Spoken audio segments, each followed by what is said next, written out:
Podemos orar agora? Deus amado que estás nos céus, obrigado porque o Senhor nos trouxe na tua casa.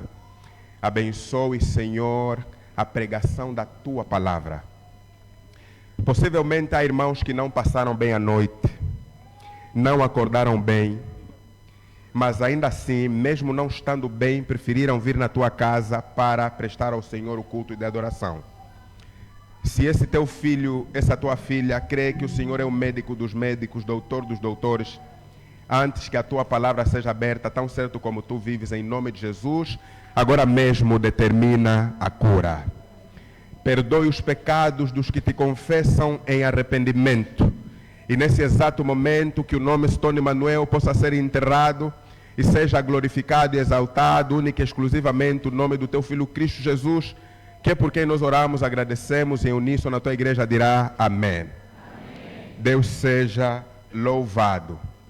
É um prazer enorme estar na igreja central do Sumbe. Penso que a última vez que falamos para a igreja foi em 2021. E é sempre um prazer voltar nessa igreja. E eu considero esta igreja como minha igreja também. E Deus seja louvado. Vamos abrir as nossas Bíblias em Daniel, capítulo 3, o versículo 16 a 18. Daniel 3, verso 16 a 18. Daniel capítulo 3, verso 16 a 18. Por favor, se você tem duas Bíblias, empreste uma das tuas para quem não tem. Você tem uma Bíblia física e uma digital, empreste uma das tuas Bíblias para quem não tem. Vamos todos acompanhar, por favor, olhos na Bíblia. Subentende-se que o adventista do sétimo dia não vai para a igreja sem Bíblia, né? Então, por favor, todo mundo, no momento da leitura, ninguém olhe para mim. Se você estiver a me olhar, eu vou entender que você não tem Bíblia. Daniel. Vossas Bíblias estão onde? Nem no telefone? Yeah. Se a pessoa que está ao seu lado está sem Bíblia, leiam juntas. Yeah? Eu estou lendo a nova tradução na linguagem de hoje. Daniel capítulo 3, versos 16 a 18 diz o seguinte: Sadraque, Mesaque e Abednego responderam assim: Ó rei, nós não vamos nos defender, pois, se o nosso Deus a quem adoramos quiser, Ele poderá nos livrar da fornalha e nos livrar do seu poder, ó rei. E mesmo que o nosso Deus não nos salve, o Senhor pode ficar sabendo que não prestaremos culto a seu Deus, nem adoraremos a estátua de ouro que o Senhor mandou fazer. Palavra do Senhor. Esse relato dos três jovens hebreus é, sem sombra de dúvidas, uma das maiores narrativas de fé e coragem que temos em toda a Bíblia. É uma das histórias mais conhecidas e famosas que temos na Bíblia. Essa história é conhecida entre os adultos, é conhecida entre os jovens, e entre os adolescentes e entre as crianças.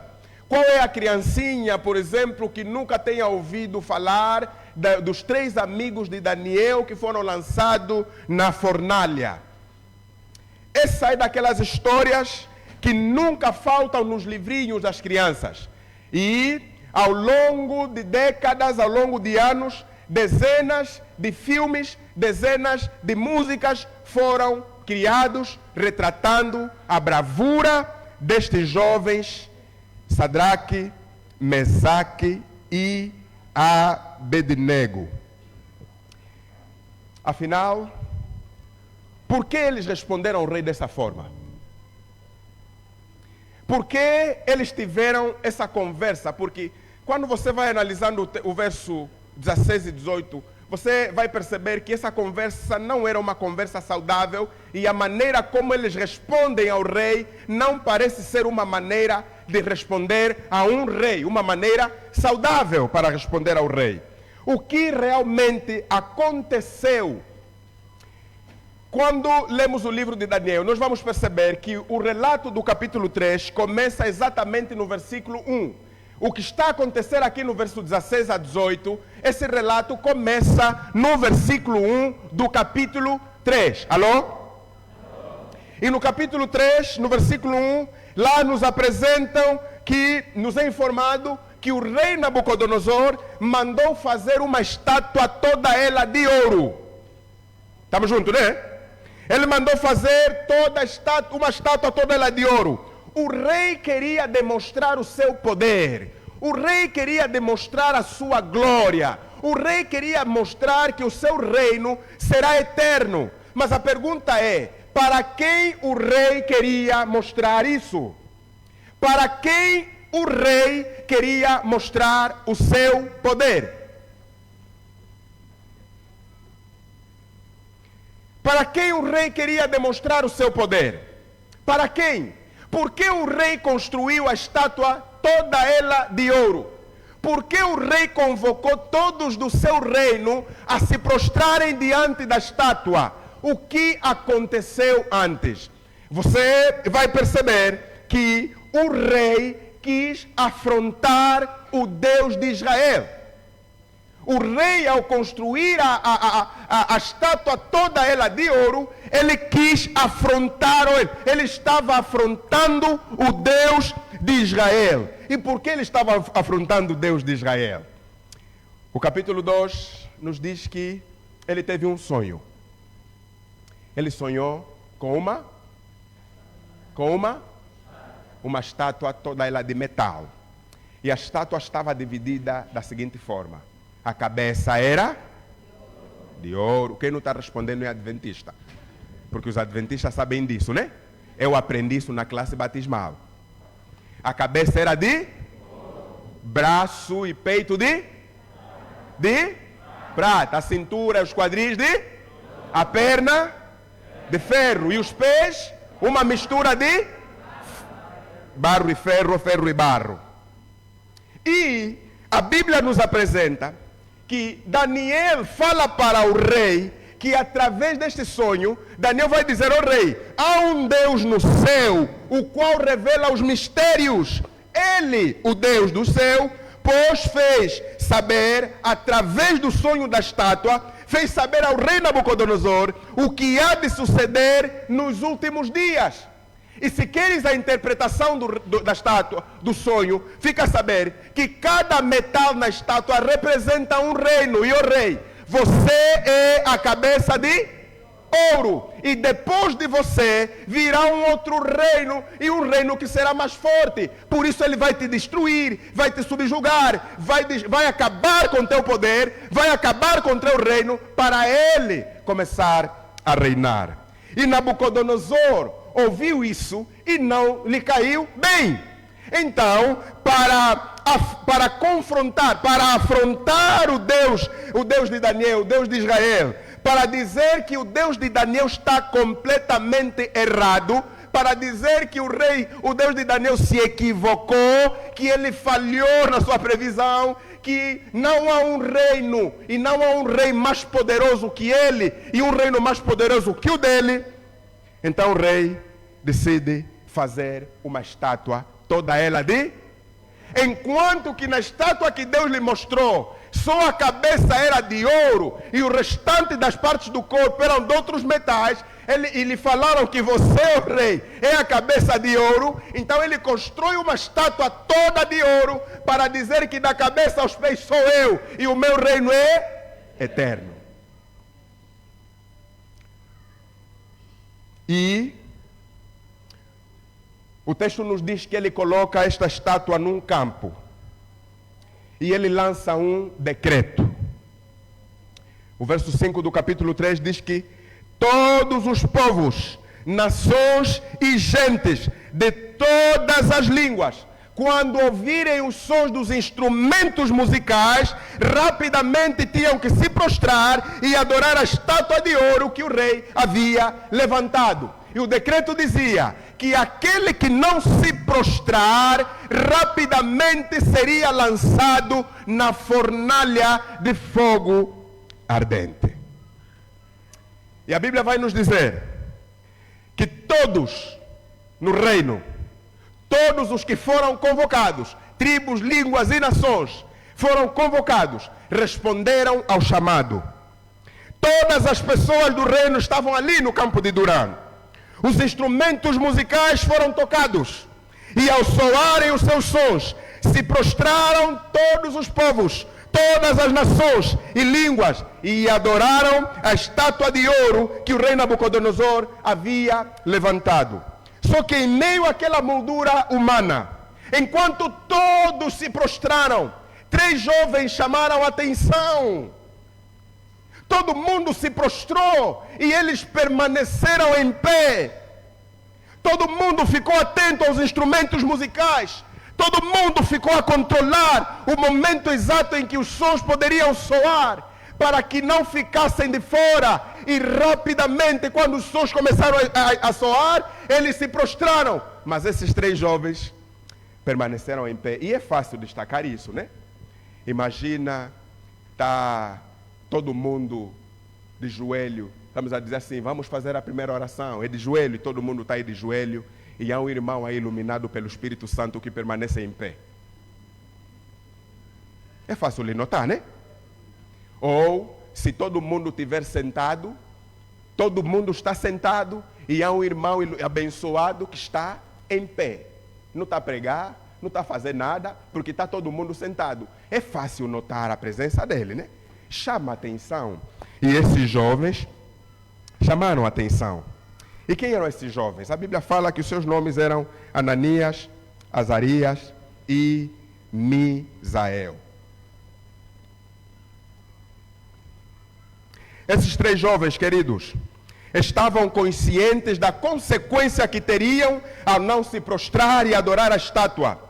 Esses 3 jovens conheciam o rei Nabucodonosor e sabiam perfeitamente que ele nunca voltava atrás quando falava uma coisa. Quando ele diz que eu vou fazer, independentemente do que vir a acontecer depois, eles sabiam que o rei não recuava.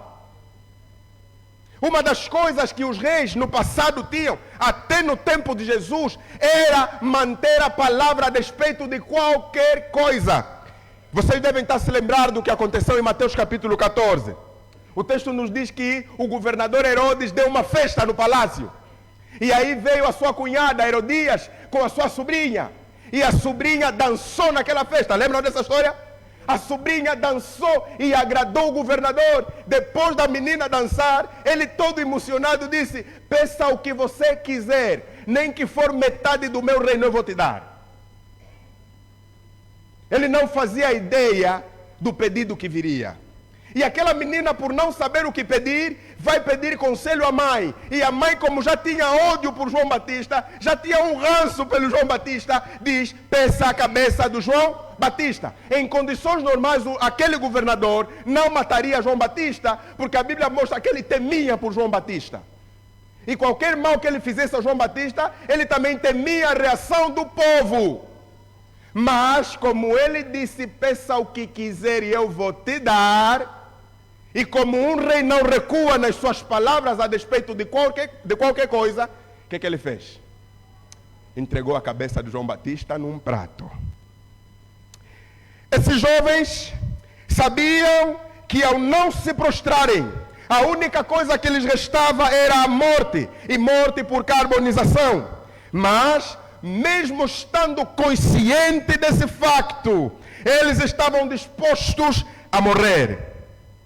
Eles preferiram morrer do que se prostrar e adorar a estátua que o rei levantou. Eles propuseram no seu coração: antes morrer do que pecar contra Deus. Mas quem eles eram? Como foram parar em Babilônia? Por que não se prostraram? Afinal, todo mundo estava se prostrando. Por que eles decidiram fazer diferente? A Bíblia fala que esses jovens eram hebreus da tribo de Judá, e alguns comentaristas dizem que tanto eles quanto Daniel eram nobres em Judá. Possivelmente eram da realeza, eram pessoas importantes, possivelmente. No ano 605 a.C., Nabucodonosor invadiu Jerusalém e levou cativo as pessoas de Jerusalém, inclusive a família toda da realeza, e esses 3 jovens e Daniel, seu amigo, foram levados juntos. O texto diz que quando chegaram em Babilônia, eles foram junto com Daniel, foram selecionados para trabalhar no palácio, para servirem o rei. E Nabucodonosor ordenou que eles fossem aculturados. Nabucodonosor deu a ordem que eles, assim como os outros que foram tragos e cativos lá em Babilônia, eles fossem aculturados, que eles fossem ensinados a cultura e a língua dos babilônicos. E estes jovens, eles aprenderam sobre os hábitos e costumes de Babilônia. Estes jovens aprenderam sobre a religião de Babilônia. Esses jovens aprenderam tudo o que eles precisavam e tinham que saber sobre os babilônios, como eles sentavam, como eles comiam, o que eles comiam, que música ouviam, como eles adoravam e qual Deus ou deuses eles adoravam. Estes jovens foram forçados a serem e a agirem como babilônico. E a história registra que até os seus nomes foram obrigatoriamente mudados. Os seus nomes: Ananias, que significa Jeová mostrou favor, foi mudado para Sadraque, que significa ordem de Acu. Acu é um deus babilônico. Misael, que é Mirael, que significa quem é como Deus, foi mudado o seu nome para Mesaque, que significa quem é semelhante a Acu. Alô? Azarias, que significa Jeová ajudou, foi mudado o seu nome para Abednego, que significa servo de Nebo, que também é um deus babilônico. A Babilônia, queridos, tinha como objetivo mudar a forma de pensar e de adorar dos exilados. E eles queriam que o povo, esses exilados, se identificassem completamente com os costumes e com a cultura de Babilônia. E uma das coisas que faziam para alcançar esse objetivo era mudar o nome dos seus exilados. E por quê? Por que mexer no nome? Porque os nomes têm a ver com a dignidade da pessoa. Os nomes têm a ver com o caráter da pessoa. E quando você mexe no nome de alguém, você está mexendo na sua identidade.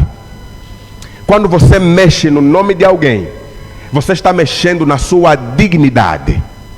É por isso que o colonizador, quando chegou, uma das coisas que ele fez primeiro foi mudar o nome das pessoas encontrado. Você agora não é Tinauaçuca, você agora é Antônio.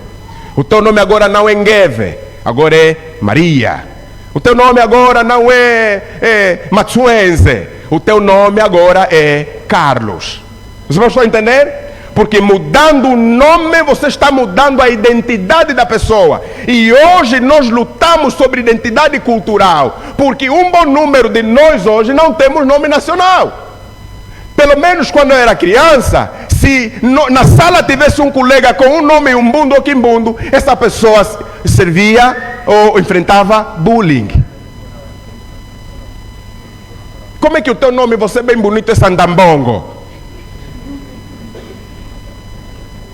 É agora que estamos despertando que afinal eles mudaram nossa identidade ao mudar os nossos nomes. E hoje estamos lutando para colocar esses nomes que desprezávamos aos nossos filhos. E hoje tem boi de Tissola, Ochali, né? Quando você muda o nome da pessoa, você está mudando a sua identidade.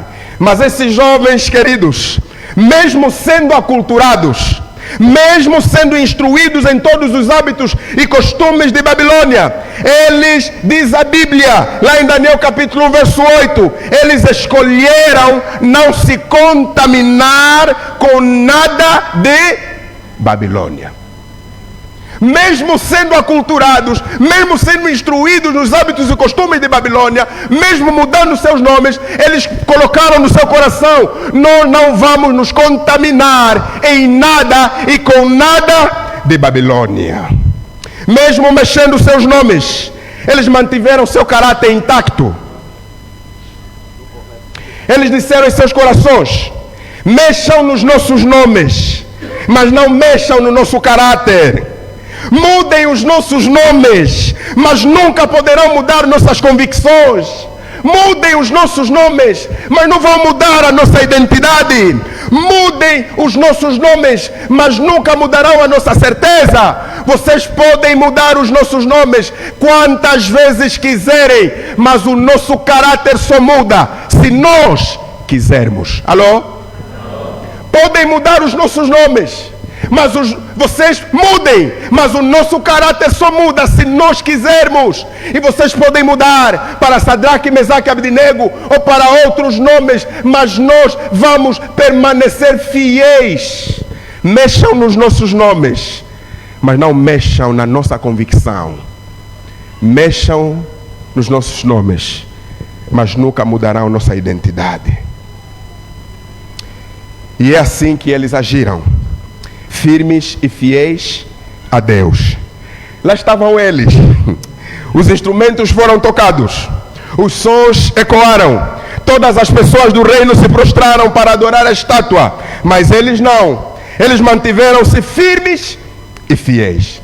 E por causa dessa atitude deles, por causa dessa insistência deles em permanecer em pé enquanto todo mundo está ajoelhando, a Bíblia diz que eles foram chamados pelo rei.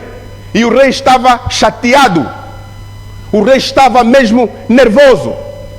E o rei pergunta no versículo 14 do capítulo 3. É verdade, ó Sadraque, Mesaque e Abdinego, que vós não servis os meus deuses e nem adorais a estátua de ouro que levantei? É verdade que vocês estão fazendo isso? Sabe, quando você vai ler esse texto a partir do texto original, você vai perceber que o rei faz uma pergunta, mas ele já tem a resposta. O rei está perguntando o que ele já sabe. O rei sabia quem eles eram. O rei estava perguntando, mas já sabendo a resposta. O rei sabia que eles, mesmo sendo aculturados, mesmo sendo mudados seus nomes, eles continuavam fiéis a Deus, ao Deus dos céus e da terra. Mas mesmo sabendo da fidelidade destes jovens, o rei pergunta: vocês continuam a adorar o vosso Deus? É esse tom que a pergunta do rei traz. Mesmo depois do decreto que promulguei, vocês continuam a adorar o vosso Deus? Vocês não podem abrir mão do vosso Deus só dessa vez. Vocês continuam fiéis mesmo diante de um decreto como esse? E não é essa a pergunta que muitos fazem? Você não pode abrir mão do sábado só dessa vez. Essa aqui é uma cadeira-chave. Você está disposto a repetir o ano por causa mesmo do sábado só dessa vez? Os teus irmãos adventistas vêm fazer prova sábado, mas você não pode abrir só dessa vez? Será que você não pode aceitar, querido professor, te corromperem só dessa vez? Se todos os professores aceitam corrupção, você não pode aceitar só dessa vez? Professor, eu estou disposta a fazer o que o Senhor quiser comigo, então somente me faça provar. O Senhor não está disposto a fazer só dessa vez? E muitos jovens cristãos adventistas perguntam nas suas namoradas: você não pode se relacionar comigo sexualmente só dessa vez?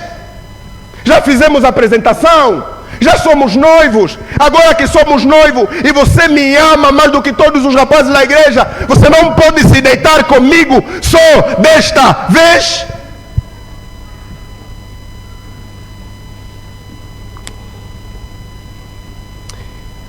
O rei estava perguntando o que já sabia. Vocês estão dispostos a morrer? É como se o rei estivesse dizendo: isso não vai continuar para sempre. Essa estátua vamos tirar dali. E comentaristas vão dizer que o rei tinha um carinho forte por esses jovens. Só dessa vez. Olha, você até pode vir fazer, trabalha um sábado, outro sábado não. Você está disposto a sacrificar tua família, não ter emprego por causa do sábado? Só dessa vez. Só desta vez. Nabucodonosor sabia que haviam feito tudo mais alguma coisa para mudar os hábitos e costumes desses jovens. Nabucodonosor sabia que mudando o nome deles, estaria mudando sua identidade. Mas o que ele não sabia, ou sabia, fingiu que esqueceu, e esses jovens fizeram questão de deixar bem claro, é que você pode ensinar hábitos e costumes a alguém. Você até pode mudar os seus nomes, mas seu caráter muda se a pessoa quiser. Você pode gastar tempo ensinando, mas se a pessoa não quiser adotar o ensinamento e viver de acordo com a educação que você está lhe dando, você está perdendo o seu tempo. E esses jovens, queridos, eles não estavam dispostos a mudar o seu caráter por nada. Eles não estavam dispostos a abrir mão da sua fidelidade a Deus por nada. E eles disseram: nós vamos nos manter fiéis a Deus, custe o que custar da nossa parte. Mas o rei insiste para mostrar a sua soberania. Ele diz que agora, assim que ouvirem os sons dos instrumentos musicais, prostrem-se imediatamente e adorem a estátua que levantei. E esses jovens então, todos convictos, olharam para os olhos do rei e declararam: ó rei Nabucodonosor, quanto a isto nós não necessitamos discutir consigo. Você está sentindo a determinação?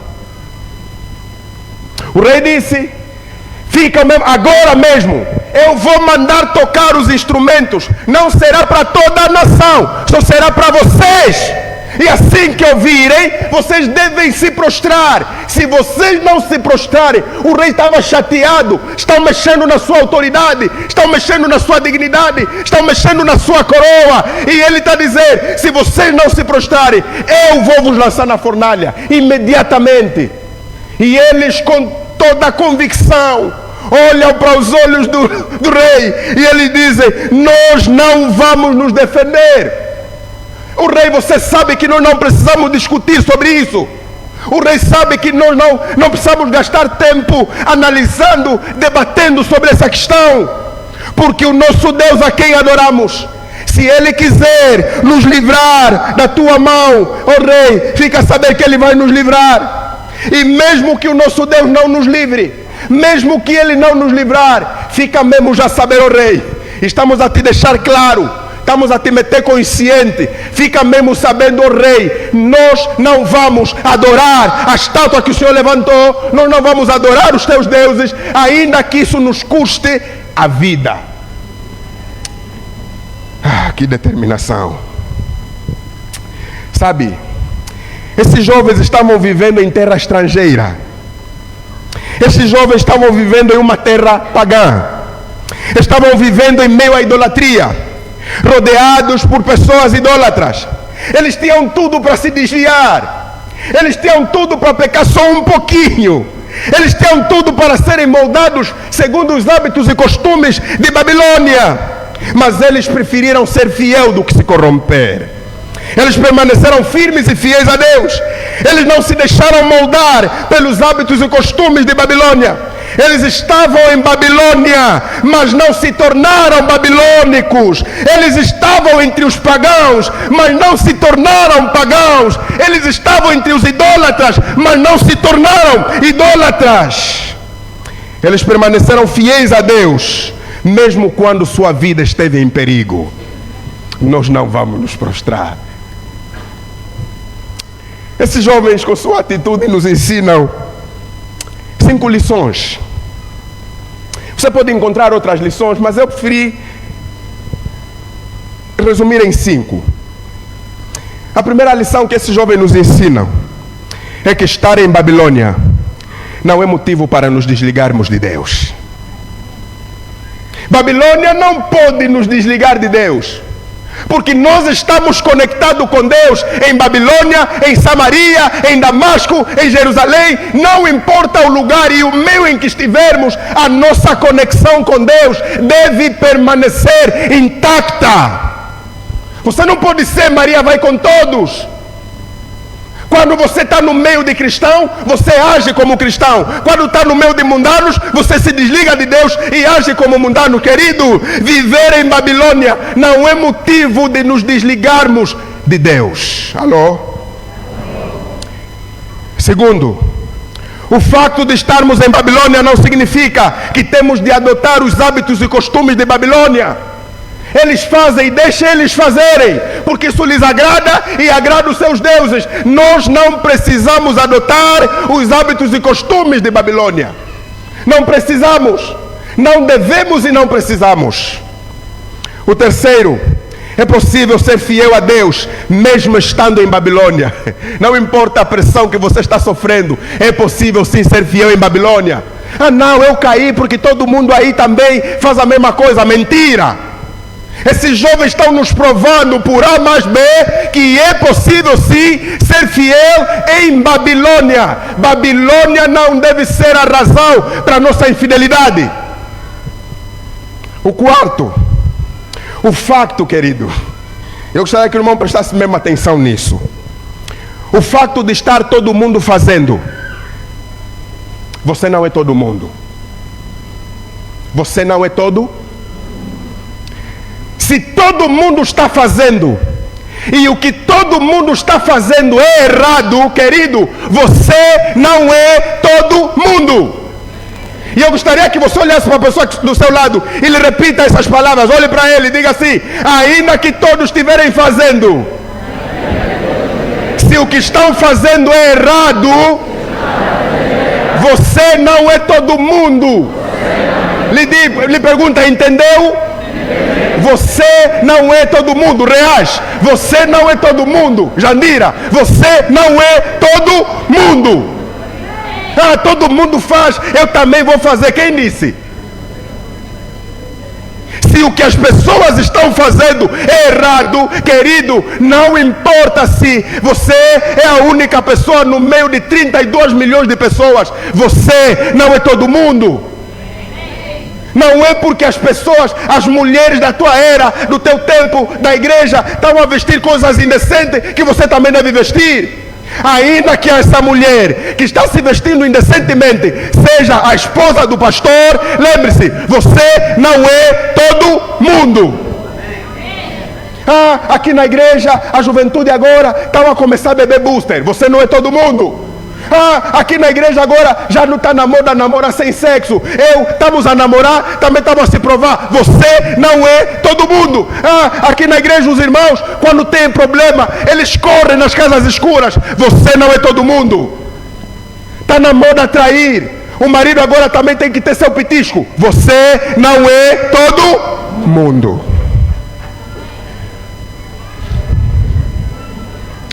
E Deus nos fala em Êxodo capítulo 23, verso 2. Há um conselho sábio. Moisés vai nos dizer: não seguirás a multidão para fazer o mal. Se o que a multidão está fazendo é errado, querido, permaneça onde você está. É feito manada, não faz efeito para nós. Está todo mundo seguindo a trilha da vaca. Onde a vaca passou, todo mundo agora está a passar. Porque todo mundo está a seguir ao trilho da vaca, você também deve seguir. Você não é todo mundo. O quinto, a quinta lição que eu aprendo com esses jovens é que a nossa fidelidade a Deus não deve depender das circunstâncias ou do lugar. Devemos ser fiéis a Deus em Jerusalém ou em Babilônia. Devemos ser fiéis a Deus no pouco ou na bonança. Devemos ser fiéis a Deus na fartura ou quando não tivermos nada para comer. Devemos ser fiéis a Deus na doença ou na saúde, na tristeza ou na alegria. Não importa as circunstâncias, não importa o momento, não importa o lugar, a nossa fidelidade a Deus deve permanecer intacta. Você não pode se deixar levar pelo meio. O meio me influenciou. Esses jovens estão mostrando, mesmo todo mundo se prostrado, eles permaneceram em pés, porque a fidelidade deles a Deus não dependia das circunstâncias e não dependia do momento ou do lugar. E Paulo nos adverte, dizendo que nada pode nos separar do amor de Cristo. Nada, absolutamente nada. Querida igreja, assim como esses jovens, nós hoje estamos vivendo sob pressão. A cada dia que passa, o mundo em que vivemos nos puxa mais para a infidelidade do que para a fidelidade a Deus. As músicas que tocam, as programações que passam na TV, as revistas, os cartazes, as publicações nas redes sociais, as roupas que surgem, tudo, absolutamente tudo, nos empurra para a infidelidade a Deus. O mundo em que vivemos, a sociedade em geral, tende a nos moldar a sua imagem e semelhança. O mundo quer nos mudar. Vivemos em um mundo onde somos diariamente forçados a ser como ele. Somos forçados a ser como o mundo, a pensar como o mundo, a agir como o mundo, a vestir como o mundo, a namorar como o mundo, a ser como o mundo em tudo e em todas as coisas. Mas em meio a essas pressões, a palavra de Deus nos adverte em Apocalipse capítulo 18, verso 4. Sai dela, povo meu, para que não sejas participante dos seus pecados e para que não incorras na sua praga. Saia dela, Denilson, saia dela, a seu Rogério Tomé, saia dela, para que você não seja participante das pragas que vão recair sobre ela. Saia dela. Mas Senhor, eu vivo aqui, querido. O fato de você viver aqui não significa que você é daqui. Aqui não é teu lugar. Você está aqui, mas deve permanecer fiel às leis que regem o lugar onde você pertence. E em meio a essas pressões e tentações, a palavra de Deus nos diz: não ameis o mundo, nem o que no mundo há. Não ames o mundo. Você não precisa amar as coisas do mundo. Por que eu não devo amar as coisas do mundo? Por que eu não devo amar o mundo? Porque você não é do mundo. Infelizmente, não é isso que tem se visto ultimamente. Ao invés de nos posicionarmos como filhos e filhas de Deus, estamos negando Deus em nossas palavras e atos. Ao invés de nos preocuparmos em agradar somente a Deus, estamos preocupados em agradar o mundo. Nós, os cristãos, estamos lutando e buscando aceitação. Sabe, você faz uma análise do cristianismo que vivemos hoje. Hoje o cristão quer ganhar a aceitação do mundo. As pessoas colocaram em mente que o cristão é uma pessoa atrasada, que não mete roupas da moda, que não ouve músicas da moda, não faz nada. O cristão é uma pessoa só que vive no escuro, e nós queremos comprovar que o mundo está errado, e como consequência disso, estamos a vestir como eles, estamos a namorar como eles, estamos a trair como eles, estamos a nos tornar parecidos com eles, ouvimos as mesmas músicas que eles, assistimos as mesmas coisas que eles, comemos quase tudo que eles comem, bebemos as mesmas coisas que eles bebem. Nós, os cristãos, infelizmente adventistas do sétimo dia, nos tornamos os maiores promotores das músicas pagãs. Você vai visitar o estado do irmão, um irmão cristão, publicou fotografia, música de fundo, música do Tsunami. Quem disse que você tem que fazer isso? Você quer agradar quem? Saiu uma música, um funk que está na moda, todo mundo está usando como fundo, ele também usa como fundo. Porque está na moda as mulheres usarem blusa que mostra a barriga. Ela também agora quer se enquadrar para dizer: olha, eu sou cristão, mas também estou na moda. Nossas festas estão cada vez mais mundanas. Nas nossas festas de casamento, de aniversário, onde poderia ser o lugar de preservar a nossa identidade, é lá mesmo onde os cristãos, os que cantam no coro, estão a dar caídas. Nossas festas estão cada vez mais mundanas, porque estamos a nos tornar como eles. Estamos a nos vestir como eles. O mundo agora está a dizer: olha, antes de você levar a mulher na tua casa, primeiro você precisa saber se ela foi mesmo filho. E agora nós, os cristãos, estamos a nos engravidar mesmo à torta e direita. Vocês já repararam que agora estamos a sancionar mais do que no passado? E ficou moda, 12 meses, isso passa rápido. Vão te dar 12 meses, vai passar rápido. Cristão mundano. Estamos a nos tornar parecidos com eles. Era para nós sermos fiéis como esses jovens. Nós, os cristãos, tínhamos que ser destacados pela diferença. Não podem associar as nossas mulheres com aquelas mulheres moabitas, pagãs, indecentes. Agora está na moda a mulher ir no ginásio com um colar que marca todas as glórias. Ela também é cristã. Ela quer mostrar que também está na moda, que não está atrasada. Também se mima lá com um colar daquele e vai no ginásio com as glórias todas à mostra. Porque queremos agradar o mundo. O mundo está a dizer: olha, não fica só na tua mulher, oh Manos Eutemba, fica também, arranja só um pouco de petisco. Estás a comer o prato principal, tens o petisco, tem que ter petisco. E o cristão que ora, que está caminhando para o céu, também meteu em mente que tem que ter o quê? Petisco. Ainda que todo mundo esteja fazendo, se o que eles estão fazendo é errado, você não é todo mundo. Paulo sabia da pressão que os filhos de Deus sofreriam. Paulo estava consciente disso. E Paulo sabia da pressão que todos nós iríamos enfrentar em todas as áreas da vida. E é por isso que ele escreve em Romanos capítulo 12, verso 1 a 2. Rogo-vos, pois, irmãos, pela compaixão de Deus, que apresenteis o vosso corpo como sacrifício vivo, santo e agradável a Deus, que é o vosso culto racional. E não vos conformeis com este mundo, mas transformai-vos pela renovação da vossa mente, para que experimenteis qual seja a boa, agradável, perfeita vontade de Deus. E Ellen White acrescenta, no livro Educação, página 57, ela diz: a maior necessidade do mundo é de homens que não se comprem e não se vendam, homens cuja consciência seja tão fiel ao dever como é fiel à bússola ao polo. Homens que permaneçam firmes pelo que é reto, ainda que caiam os céus. É isso que o mundo precisa. O mundo já está cheio de indecentes, de imorais. O mundo não precisa de mais um indecente.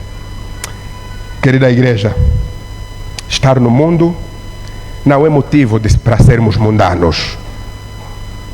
O facto de estarmos no mundo não significa que temos de adotar os hábitos e costumes deles. Não significa que temos que andar como eles. Não significa que temos que amar as coisas que eles amam. Não. É possível ser fiel a Deus mesmo estando num mundo corrompido. É possível. E nossa fidelidade a Deus não deve depender das circunstâncias e nem do lugar.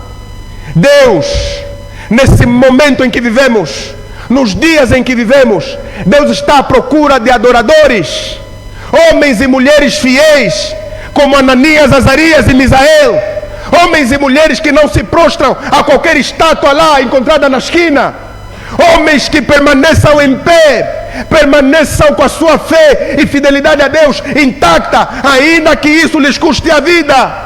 Deus necessita hoje de mulheres que permaneçam fiéis aos seus maridos, ainda que esse marido perca tudo. Deus necessita de maridos que sejam fiéis às suas esposas, não importa se o brilho dela desapareceu. Deus quer homens fiéis às suas mulheres. Deus quer jovens que não se compram e não se vendem. Jovens que levam um namoro sério e cristãos. Jovens que estão se preparando, que estão se cuidando. E hoje, infelizmente, estamos vivendo tudo o contrário. O irmão é cristão, tem a namorada na igreja, mas tem outra namorada do mundo. Com a da igreja não faz sexo, mas faz com a do mundo.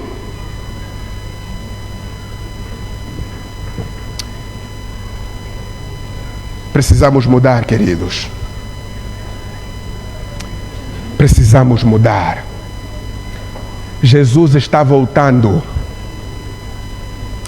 Jesus está voltando. E quando Ele voltar, Ele não vai brincar de condenar. Jesus não vai brincar de salvar.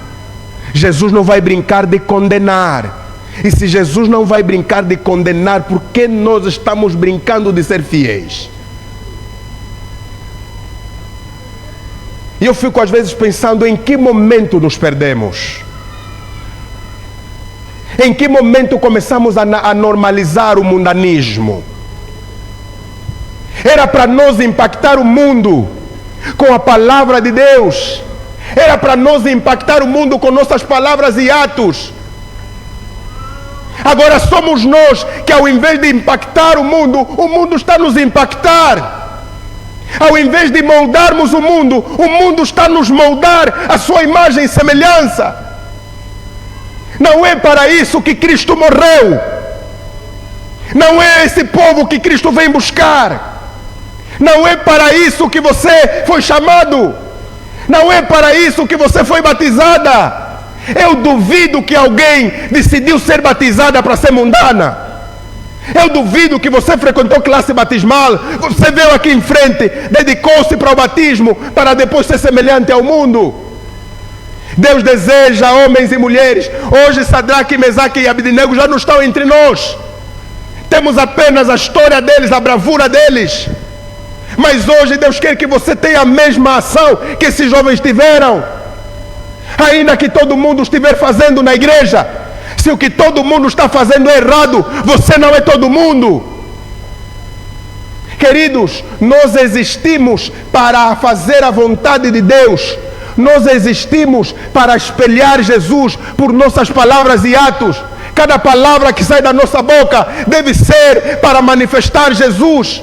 Cada ação que fizermos deve ser para representar Jesus. O mundo lá na escola, os professores devem saber que você não está disposto a abrir mão da tua fidelidade a Deus por uma nota miserável. Você não está disposto a abrir mão em troca de passar de classe. Você não está disposto a abrir mão por causa de salário. Que Deus é mais importante. E se Deus diz para ser fiel, você deve permanecer fiel. Essa tem sido a minha luta, sabe? É fácil se corromper hoje. É muito fácil. Estamos sendo bombardeados e atacados em todos os lados, de todas as formas. Satanás quer mesmo nos vencer. Satanás está nos atrair para ele. Ele agora não se importa se você vem à igreja. Não, pelo contrário, ele quer que você frequente a igreja. Ele até quer que você se envolva nas atividades, desde que você não tenha compromisso com Deus. Desde que você não seja fiel a Deus o tempo todo. E é mesmo assim que estaremos vivendo? É esse cristianismo que estaremos vivendo? É para isso que fomos chamados? Deus quer que você se destaque. Quando as pessoas se reunirem e dizerem que os cristãos agora não prestam, os cristãos agora são as pessoas que mais traem, os cristãos agora são as pessoas mais indecentes e imorais que existem, os cristãos são assados, cozidos e grelhados, alguém naquele meio tem que levantar a mão para dizer: é mentira isso. Eu conheço um irmão, aquele é fiel de verdade. que esse irmão seja você. Quando tiverem a dizer que as meninas agora se corromperam, todas as meninas da igreja agora estão fazendo sexo à torta à direita, todas as meninas da igreja agora se vestem indecentemente, ficam a fazer dancinha no TikTok, agora se corromperam todas. Alguém tem a coragem de dizer: é mentira isso, porque eu conheço uma jovem que adora na igreja central do Sumbe, aquela é cristã de verdade. Que essa jovem seja você.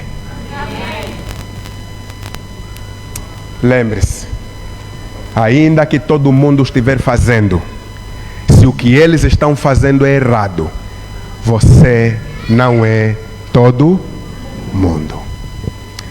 E se esse for o seu desejo,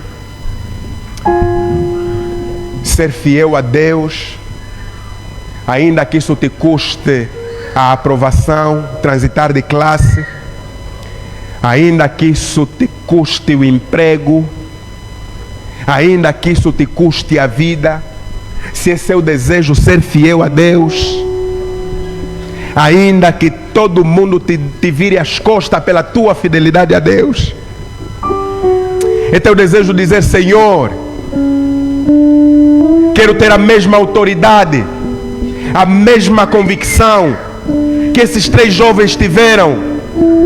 Não importa as pressões do mundo, eu vou permanecer fiel. Eu vou permanecer fiel a Deus, custa o que custar da minha parte. Você quer dizer: Senhor, ainda que todo mundo estiver fazendo, se o que eles estão fazendo é errado, eu vou permanecer fiel. Senhor, eu não vou me prostrar a qualquer estátua, nenhuma estátua que se levantar aí na esquina. Eu vou permanecer fiel. A única pessoa em quem eu me prostrarei é a Ti, Senhor. A única pessoa que eu adorarei és Tu, Senhor. A única pessoa que eu vou agradar és Tu, Senhor, porque eu vivo para fazer a Tua vontade. Se esse for o seu desejo, peço em nome de Jesus que se coloque em pé. Só se for o seu desejo. E eu quero orar por você. Senhor, eu quero fazer diferente. Quero fazer diferente. Eu vou ser diferente. Eu vou viver para Te agradar. Em cada palavra e cada ação. Deus amado que estás nos céus, muito obrigado, Senhor, porque falaste para nós. Não tem sido fácil, Deus.